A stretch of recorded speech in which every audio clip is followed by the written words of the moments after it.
Muy bien, como les decía, entonces, el tema del día de hoy es la literatura neoclásica.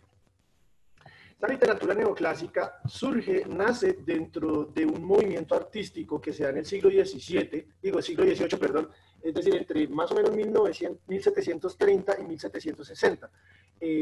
Ese movimiento artístico que predominó en Europa se llamó el Rococó. Este movimiento, pues en resumidos términos, convertía en símbolo, o sea, se convirtió en el símbolo de la vida lujosa, ¿cierto? De la realeza. El rococó fue como lo que impulsó la realeza para exaltar sus grandes lujos, pero también fue una muestra del poderío de otros grupos sociales, ¿sí? No solo, digamos, los reyes, sino que otros grupos sociales empiezan a exaltarse y empiezan a tomar como posición y poderío en la sociedad a través pues, del movimiento artístico del rococó. Este estilo del rococó es recargado igual al barroco. ¿Cuál es la diferencia? Que en el rococó la tendencia pasa a ser hacia lo suave y lo delicado, ¿cierto? Ya no es una denuncia cruda y crítica de la realidad, sino que ahora pasamos a hablar de las cosas desde la perspectiva de lo suave y lo delicado, desde ser sutil, ¿sí me hago entender? Entonces, dentro de ese movimiento artístico, pues nace esta vaina que se llama la literatura neoclásica. La literatura neoclásica, bueno, nace como tal por allá en Francia, en el siglo XVIII, en 1700, influenciada por diferentes corrientes, principalmente por la ilustración, que ya habíamos hablado en algún momento de la ilustración, que es como un pensamiento filosófico que nace bueno, con Kant, con Rousseau, bueno, hubo varios filósofos, pero la ilustración básicamente decía que uno tenía que salir de la minoría de edad, ¿cierto? Para hacer uso de la razón propia. ¿Qué es la minoría de edad? Cuando usted tiene que depender de otros para usar su razón.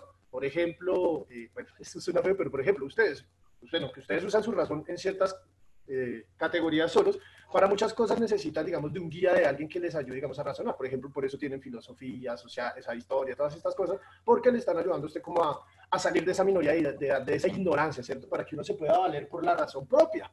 Eso es como el objetivo que busca la ilustración como tal. De esa razón, ¿cierto? De poner la razón sobre todas las cosas, nace la literatura neoclásica. ¿Listo? A partir de esa ilustración es que nace como esa idea de la literatura neoclásica. Entonces vamos a ver qué fue el rococó. Acá nos dice un parrafito. Dice, el rococó fue un movimiento artístico que reinó en Europa en el siglo XVIII, 1730, 1760 más o menos. Rápidamente se convirtió en un símbolo de la vida lujosa de la realeza, como una muestra del poderío entre los otros grupos sociales. A pesar de que es un estilo recargado como el barroco, ¿cierto? Este opta por lo suave y lo delicado. ¿Listo? Eso es lo que es el rococó. Dentro del rococó pues nace esta literatura neoclásica, porque es que el rococó es arte, es varias cosas. Si ustedes googlean rococó, pues les va a aparecer más que todo arte. De hecho, miren por acá, yo había googleado para mostrarles. Miren, uno pone rococó y te sales normalmente la mayoría del arte rococó.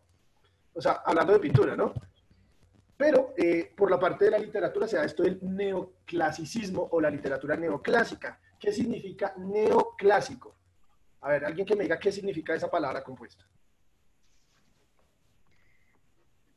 Un cierto tiempo en, ¿Cómo, cómo, un, cómo? cier- un cierto tiempo en una línea de tiempo. No, Un, no. Bueno, póngale Neo es nuevo, ¿no? neo es nuevo. Muy bien, Vargas. Gracias. eso.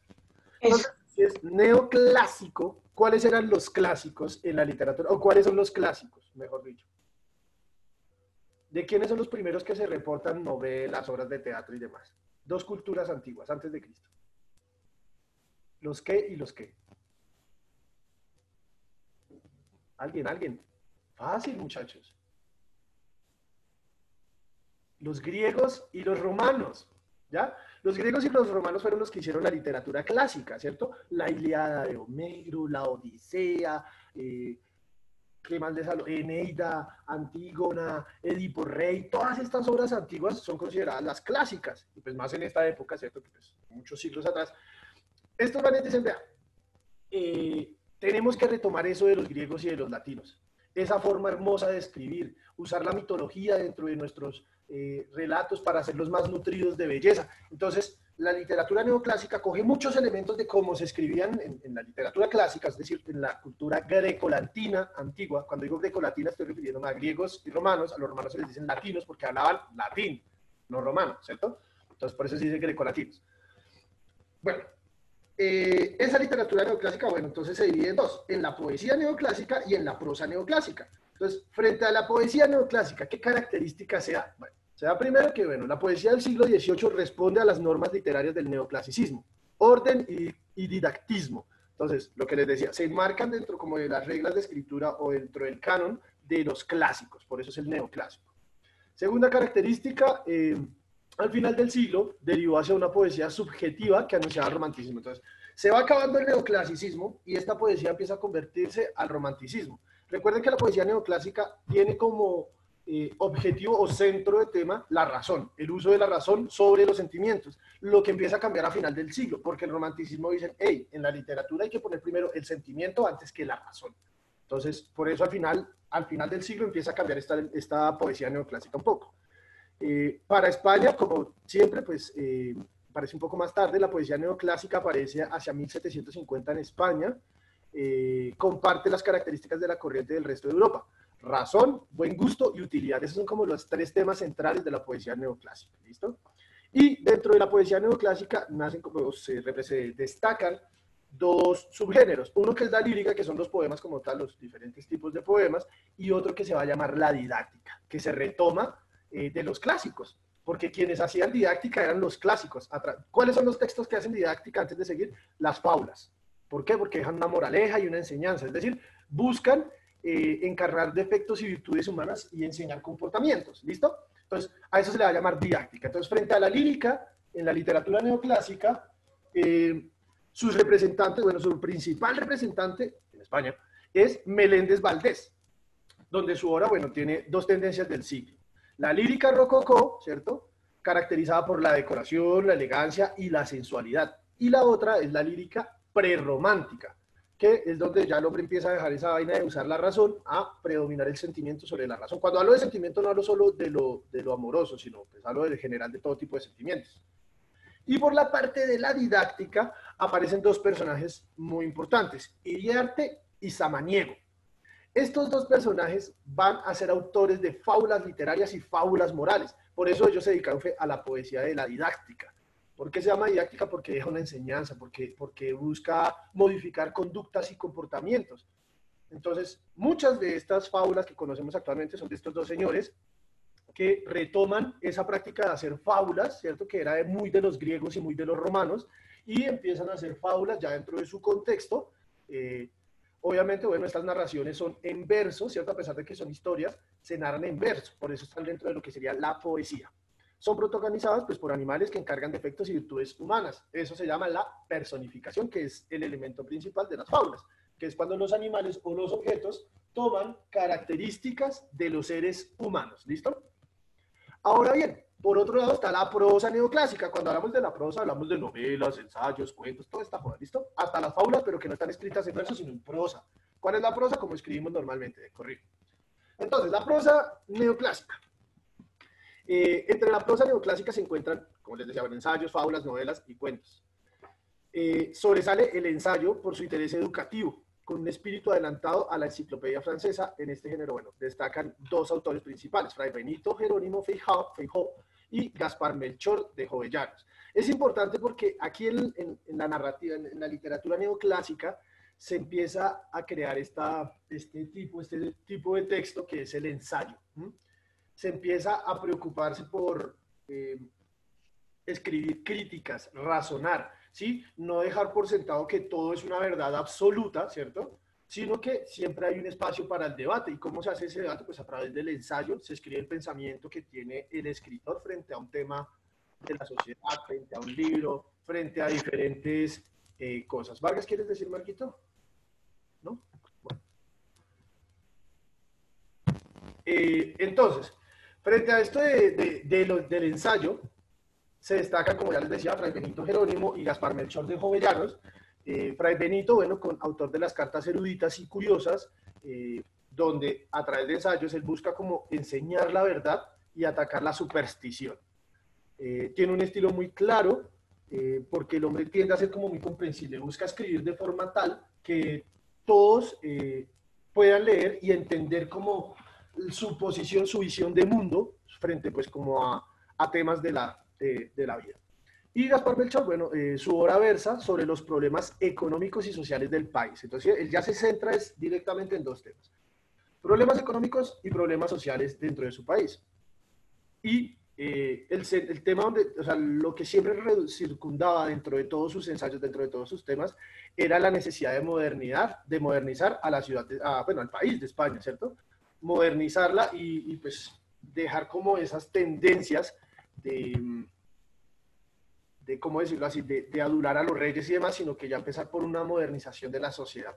Entonces, bueno, escribió textos como Memorias sobre la educación pública y él, a diferencia de Fray Benito, utilizaba un lenguaje muchísimo más culto, ¿cierto? O sea, un léxico bien elaborado. Entonces, a veces leerlo pues requiere de unas dos lecturas para que uno pueda entender bien esto. Ahora bien, esto es todo acerca de pues, la literatura neoclásica, y como por hacer el cierre de nuestro ciclo de literatura del tercer periodo, y también pues, por cerrar nuestra unidad número 3 del libro. Tenemos hasta aquí preguntas, dudas o inquietudes, con un sí, con un no. Natalia Gómez, ¿qué es el tema? Ya cuéntenme. ¿No? ¿Higuitas? Chicas, ¿estamos claros? ¿Sí, o no? Sí, señor. Sí, señor. Perfecto. Muy bien, ahí en su libro, en la página 131, ustedes pueden ver dos ejemplos. Uno es el ejemplo de una fábula de Tomás de Iriarte que se llama, ay, ¿por qué no aparece acá? Pero bueno, se llama La hormiga y la pulga, y hay un fragmento de las cartas marruecas de José Calzo, que se llama la carta 35 de Gacel a Ben Belei. Ahí pueden leerlos para que vean cómo es esta literatura neoclásica y cómo cambian respecto a lo que era el barroco y demás. ¿Listo? Hasta ahí sería el tema del día de hoy, chicas. Voy a decirles entonces cuáles son los apuntes del día de hoy. Vamos, entonces. La página que es que no te escuché bien. Página 130 y 131. Ahí está el tema. En la 131 están los dos textos que hay que leer de ejemplo, y en la 130 están los apuntes. Entonces, título: la literatura neoclásica. Vamos obviamente a copiar este parrafito de acá, ¿sí? Después del parrafito que está en amarillo, que es el que está arriba de su libro, van a copiar las 5 características de la poesía neoclásica. Entonces ponen poesía neoclásica y copian estas 5 características. Lo que dice lírica y didáctica, no. ¿Listo? Y después van a copiar esto que dice la prosa neoclásica, copian lo que está en el circulito y en el cuadradito. Estos dos de acá, no. Solo este pedazo de acá. ¿Listo? Esos son los apuntes de hoy. Son poquitos, son sencillitos. Eso es rápido. Y ya por último, para cerrar entonces hoy nuestra unidad, compañeritas, nos vamos a ir a la página 140. Profe, de la lírica y la didáctica, ¿hay que copiar algo? No. O sea, lo que está en morado en su libro no hay que copiarlo. Ok, muchas gracias. Por dicho, para que lo entiendan. Luego nos vamos por favor a la 140. En la página 140 vamos a encontrar un taller que se llama Ponte a Prueba, ¿cierto? Que ya lo estoy ubicando aquí en la pantalla. Este es el taller del día de hoy. En este taller, muchachas, que tiene 12 punticos, vamos a hacer un breve repaso por todos los temas de esta unidad. Es decir, vamos a repasar la descripción, vamos a repasar las propiedades del texto, los complementos del verbo y del Renacimiento al Barroco. Eso es lo que vamos a repasar. 12 punticos, algunas son de ABCD, otras son de completar, otras son de colorear. Vamos a ver todos los puntos para que nos queden claros. Bueno, listo. Listo, lo primero que hay que hacer es leer este relato que está aquí, este fragmentico de Francisco de Quevedo, y entonces nos dice: la descripción anterior se puede catalogar como ABCD, responde, ¿listo? Lo mismo con el segundo punto, se nos dice: haz un dibujo del personaje tal como lo describe el narrador. Entonces hacen un dibujo intentando sacar la imagen más similar a lo que dice en el relato de arriba, ¿listo? El retrato de arriba, bueno, el texto de arriba. El tercer punto nos dice: nombra dos, bueno, y ejemplifica, no solo nombren dos recursos literarios que estén en ese texto. Ustedes buscan y dicen: ah, no, mire, este man usó aquí una metáfora, o aquí usó un símil, o acá usó tal cosa, ¿listo? Luego nos vamos al punto 4, las propiedades del texto. Entonces dice: de los siguientes enunciados: 1, entramos, primer domingo. 2, tal lencería no admiten carecimiento. Se puede afirmar que acerca de la cohesión. Entonces ustedes dicen, bueno, escoge la respuesta correcta. ¿Listo? Entonces dice: el 1 ejemplifica la elipsis, mientras que el 2 ejemplifica la de ixis. O B, el 1 y el 2 ejemplifican la elipsis. Bueno, escogen la opción correcta. ¿Listo? Quinto punto. Dice: colorea con un color los círculos de los enunciados cuyo complemento directo esté correctamente subrayados y con otros color los incorrectos. Entonces, aquí no se ve, pero en su libro ustedes sí ven que hay unas subrayados en azul. Esos complementos, si el complemento está completo, lo encierran o lo colorean con rojo, o con azul, perdón, y si no está completo, pues lo colorean con rojo, ¿listo? Eso es lo que hay que hacer. Sexto punto, dice, escribe un enunciado que reemplace al pronombre le como complemento directo en las siguientes oraciones. Entonces, bueno, tienen que escribir una palabra que reemplace al pronombre le en estas palabras como complemento indirecto. Bueno, séptimo punto, aquí ya entramos a ver todo esto ya es del barroco. Entonces, dice, complementa el esquema acerca de la situación de España en el siglo XVII. Pues acá no se ve, ahí en su libro dice a un lado causas y consecuencias. Las consecuencias ya están, ustedes tienen que poner cuáles fueron las causas. Octavo punto dice, escribe en la imagen 4 características del barroco como movimiento literario. Entonces, pues acá lo mismo no se ve, pero en su libro si tienen ahí como un mapita que tiene 4 cuadritos, ustedes ponen 4 características del barroco.